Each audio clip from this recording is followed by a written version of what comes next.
In this video, we have a massive update in regards to a new AEW signing. Also, in addition to that, WWE has a new signing as well. We also need to discuss AEW Rampage. This is something that's getting brought up a lot, actually more than AEW Dynamite. The ratings and whether or not Rampage will move time slots. So we're going to discuss that in this video. If you guys want more videos like this, don't forget to click that subscribe button. Now we're going to kick things off talking about WWE and a new signing, because the Boogeyman has posted a video on social media of him signing a new WWE contract, and he is set to return to the company soon. Now there isn't a lot of clarification as to whether or not Boogeyman will be a producer, a wrestler, trainer, but the belief is that he's actually going to be wrestling on WWE television. And if that is in fact true, I actually think it's a good thing. Some people don't like the Boogeyman character. Some people don't like the Bray Wyatt type of stuff. Some people don't like this, weird, scary type of gimmicks, whatever. These are very character driven. And I think right now in WWE, what it really comes down to is the Boogeyman's another veteran that can work with up and coming talent. And, it's a little bit different. When we talk about signings for WWE versus signings for AEW, they're not on the same level because WWE is already established. AEW is trying to get established. Now, keep in mind, the Boogeyman, WWE kind of strays away from having too many of these supernatural characters, right? And you have somebody like Bray Wyatt, who's no longer in the company. Does the Boogeyman essentially replace that? Then you also have Alexa Bliss, who is doing this thing with the doll. I'm very curious to see what they end up doing with this, and the reason why I bring this up and why I'm curious is because I look at MVP for a great example. During the pandemic, MVP came to the company. He was doing commentating. He was doing manager role. He was wrestling a match, producing. This guy was given so many roles. And sure enough, now he's the mouthpiece for Bobby Lashley, which immediately made Bobby Lashley a much more attractable character in WWE. So, I look at this as a good thing, but I don't expect this to be something that moves the needle. But I'm very curious to see the direction that WWE goes with Boogeyman in 2022. With that being said, now it's time to talk about AEW Rampage. Very, very interesting and important stuff. So if you guys didn't know, AEW Rampage drew a total of 540,000 viewers on TNT. This was down 10% from the previous episode, which was the Rampage Beach Break episode. That drew over 600,000 viewers. Now, one of the biggest things that I'm seeing is I'm getting a lot of people who are asking me about the ratings. And more specifically with Rampage, they're asking if AEW should add a second hour to Rampage. And I kind of want to address that because I think it is important. I do think AEW Rampage should stay at 1 hour, which is very difficult to say that because the roster in AEW is so big. And I understand that having a second hour to Rampage would be great. As you guys know, I've talked about in the past about this idea of doing a brand split and whatnot. But it is very important to me to be transparent with you guys.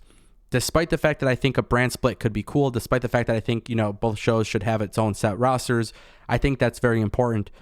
The one thing I really, really enjoy about Rampage is they cram a lot of content in within that hour that develops new stories or continues storylines, which is something that we're starting to see even more every week. And I feel like if you expand it to 2 hours, or let's say you even expand Dynamite to 3 hours, I think now you're in a situation where you've signed so many people, you're trying to put so many people on television, and you're not even sure if it's going to increase ratings or whatnot. So I don't know if it actually solves anything by adding a second hour. But from my understanding, AEW and Warner Media and everybody at TNT, all of these people, they're pretty happy with the performance that AEW Rampage gets, especially considering the time slot. I understand a lot of people don't care for the time slot. I understand that a lot of people, especially in the key demographic, they are not staying up to watch Dynamite. They're not staying up on a Friday night to watch Rampage. They're going to go out. And sometimes you have to decide, is it worth watching 1 hour of wrestling, or is it worth it to go out and then watch that 1 hour of wrestling when you get home, or maybe the next morning? DVR is something to factor in. The solution to the ratings is pretty simple. Don't worry about the ratings. Keep producing good content, and the rest will happen later. Business metrics will move as you continue to bring good content. And that's where I give a lot of credit to AEW, because Rampage, like I said, it ends up being very easy to digest, being only 1 hour. Do I feel like I have to watch Rampage live? No, I could watch it on DVR. But that 1 hour flow is very fast, and there's a lot that's accomplished. So no, if you guys are asking me, do I think they should add a second hour? I don't. Not yet. But at the same time, too, what does going a second hour do for your ratings? I can't imagine watching wrestling from 10 p.m. to 12 p.m. Eastern at midnight. I just can't. And so the only other move that you have is by putting the show, 6 to 8? Because I don't think you want to put Rampage head-to-head with SmackDown. At the end of the day, we'll have to see what happens. But for those who are looking at the ratings and there's this narrative that's anti-AEW, don't be worried about the ratings. Everything is good. And guys, now we have a massive, massive update on Jeff Hardy to AEW. And this is something we've been following a lot recently. But Slice Wrestling, you guys know I don't cover too many articles of Slice Wrestling, but in the past, there's been some other ones that we've covered, and they've been pretty damn accurate. So I wanted to kind of talk about this because this is actually pretty massive. So Slice came out with an article today on Slice Wrestling that suggested AEW is ecstatic to sign Jeff Hardy to a massive AEW contract. WWE did place a non-compete clause in Jeff's contract, and AEW officials are currently negotiating with WWE officials to try and get Jeff Hardy out of that clause sooner. Now, the plan is for the Hardy Boys to reunite in AEW, and many of the programs that are currently being discussed includes matches with the Young Bucks and Jurassic Express for the Tag Team Championship belts at some point.